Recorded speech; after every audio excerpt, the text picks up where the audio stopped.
नमस्कार दोस्तों। प्रतिलेखन संख्या 47। 5 सेकेंड में आपका डिक्टेशन शुरू हो जाएगा। Ready, start. अध्यक्ष महोदय, मैं आपकी आज्ञा से अपना बिल सदन के सामने विचार के लिए रखना चाहता हूँ। मैंने इस बिल में एक बात कही है कि जो विदेशी धन गलत तरीके से हमारे देश में आता है उसके ऊपर कोई कड़ी निगरानी होनी चाहिए। मैंने इस बिल में यह भी कहा है कि कोई भी पार्टी, कोई भी संस्था, कोई भी आदमी अगर विदेशों से धन लेता है तो उसकी सूचना तुरंत सरकार को दी जानी चाहिए।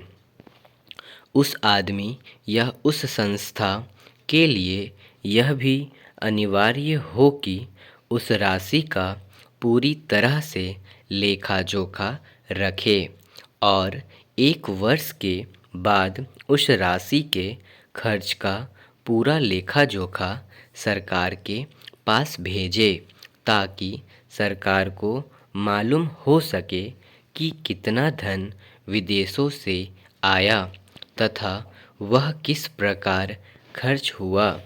इस सदन में इस संबंध में अनेक बार बहस हो चुकी है।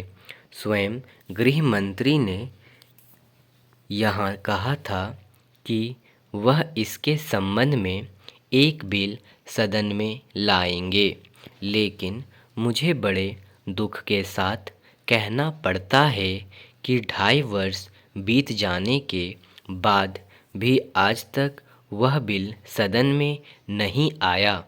आज अगर कोई यह कहे कि मैंने यह पैसा अमेरिका से लिया है या चीन से लिया है या अन्य देश से लिया है तो उसके ऊपर आज कोई भी मुकदमा नहीं चल सकता। आज हमारे देश में कोई कानून ऐसा नहीं है जो इस चीज़ पर प्रतिबंध लगा सकता हो। आज 3 बड़े बड़े देश हैं जहाँ से हमारे देश में पैसा आता है। कुछ पैसा अमेरिका से आता है, कुछ चीन से आता है और कुछ पाकिस्तान से आता है और छूट-फूट अन्य देशों से।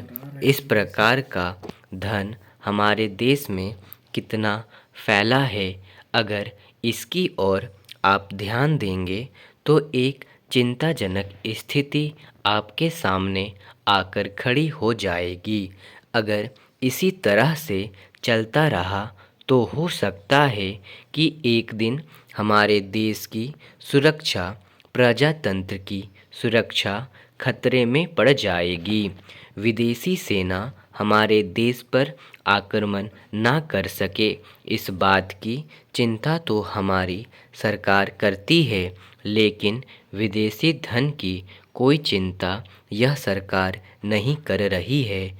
आज चाहे राजनीतिक क्षेत्र हो, सामाजिक क्षेत्र हो, शिक्षा का क्षेत्र हो, चारों तरफ विदेशी धन के जरिए बाहर के लोग हमारा गला घोटने के लिए तैयार बैठे हैं। आप बड़े बड़े शहरों में जाएं तो पता चलेगा। स्टॉप।